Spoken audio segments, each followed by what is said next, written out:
संपूर्ण त्रिलोकी को क्षोभग्रस्त देख दैत्यगण अपनी समस्त सेना को कवच आदि से सुसज्जित कर हाथों में हथियार लेकर उस ओर दौड़ पड़े जहाँ से सिंहनाद आ रहा था। वहां पहुंचकर उन्होंने देवी को देखा जो अपनी प्रभा से तीनों लोकों को प्रकाशित कर रही थीं। तदनंतर उनके साथ दैत्यों का युद्ध छिड़ गया।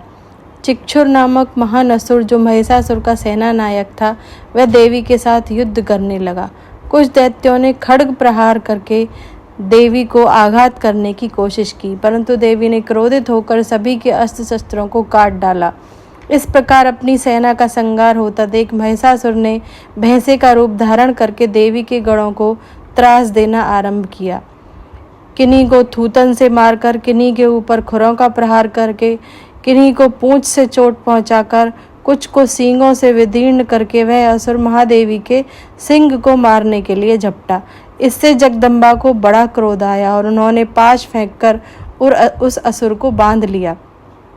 उस महासंग्राम में बंध जाने पर उसने भैंसे का रूप त्याग दिया और तत्काल सिंह के रूप में प्रकट हो गया। जैसे माँ उस पर प्रहार करती, वह अलग अलग रूप रखता चला जाता, कभी खड्गधारी पुरुष का, कभी सिंह का, तो कभी गजराज का। तब क्रोध में भरी हुई जगत माता चंडिका बार बार उत्तम मधु का पान करने लगी और लाल आंखें करके हंसने लगी।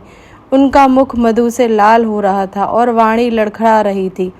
तब देवी ने कहा, ओ मूढ़, मैं जब तक मधुपान कर रही हूँ तब तक तू क्षण भर के लिए खूब गर्ज ले।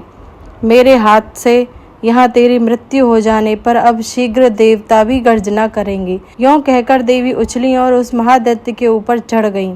फिर अपने पैरों से उसे दबाकर उन्होंने शूल से उसके कंठ पर वार किया। पैरों से दबा होने पर भी वह अपने मुख से दूसरे रूप में बाहर आने लगा। उसका आधा शरीर बाहर निकल ही पाया था कि देवी ने उसे रोककर अपनी तलवार से उसका मस्तक काट गिराया।